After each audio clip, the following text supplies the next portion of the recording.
ಎಷ್ಟು creams, lotions, ಆಯಿಲ್ಸ್ಗಳು skin ಮೇಲೆ ಹಚ್ಚಿದ್ರು ಕೂಡ ಎಕ್ಸಿಮಾ ಕಂಪ್ಲೀಟ್ ಆಗಿ ಕ್ಲಿಯರ್ ಆಗ್ತಾ ಇಲ್ವಾ? ಅದು ಕ್ಲಿಯರ್ ಆಗ್ತಾ ಇಲ್ಲ ಅನ್ನೋದಕ್ಕೆ ಅದರದ್ದು ಮೂಲ ಕಾರಣಕ್ಕೆ ನೀವು ಇನ್ನೂ ಟ್ರೀಟ್ಮೆಂಟ್ ಕೊಡಲಿಲ್ಲ ಅಂತ. ಎಕ್ಸಿಮಾ ಅಂದಿರೋದು ಒಂದು ಸ್ಕಿನ್ ಸಮಸ್ಯೆ ಅಲ್ಲ, ಅದೊಂದು ಗಟ್ ಸಮಸ್ಯೆ, ಅದೊಂದು ಕರಳಿನ ಸಮಸ್ಯೆ. ಅದು ಗೊತ್ತಾಗಕ್ಕೇನೆ ಎಕ್ಸಿಮಾ ಇರುವ ಪೇಷಂಟ್ಸ್ಗಳದ್ದು IgE ನಾವು ಟೆಸ್ಟ್ ಮಾಡಿಸೋದು. IgE ಜಾಸ್ತಿ ಬರುವ ಎಕ್ಸಿಮಾದು ಕಾರಣ ಏನು? ನಿಮ್ಮ ಕರಳಲ್ಲಿ ಬ್ಯಾಕ್ಟೀರಿಯಾ ಅಥವಾ ಫಂಗಸ್ ಅಥವಾ ಮೋಲ್ಡ್, ಈ ಮೂರಲ್ಲಿ ಯಾವುದೋ ಒಂದು ಮೈಕ್ರೋಬಯೋಮ್ ಜಾಸ್ತಿ ಬೆಳೀತಾ ಇರುವ ಕಾರಣಕ್ಕೇನೆ ನಿಮಗೆ ಎಕ್ಸಿಮಾ ಬರ್ತಾ ಇರೋದು.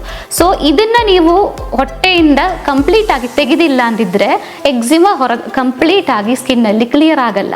ಇದು ಕಂಪ್ಲೀಟ್ ಆಗಿ ತೆಗೆಯೋದು ಹೇಗೆ? ಒಂದು, ಹೊಟ್ಟೆಯಲ್ಲಿ ಒಳ್ಳೆ ಬ್ಯಾಕ್ಟೀರಿಯಾಗಳನ್ನ ಪ್ರೀಬಯೋಟಿಕ್ಸ್ಗಳಿಗೆ ಕೊಡೋದು, ಪ್ರೋಬಯೋಟಿಕ್ಸ್.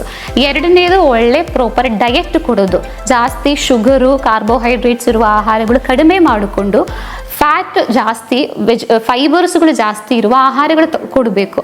ಮೂರನೇದು, ಇದನ್ನು ತೆಗಿಲಿಕ್ಕೆ ನ್ಯಾಚುರಲಿ ಹೆಲ್ಪ್ ಮಾಡುವ ಕೆಲವೊಂದು ಮೆಡಿಸಿನಲ್ ಹರ್ಬ್ಸ್ಗಳಿದೆ, ಆ ಮೆಡಿಸಿನಲ್ ಹರ್ಬ್ಸ್ಗಳಿಂದ ಮಾಡಿರುವಂಥ ಕಷಾಯ.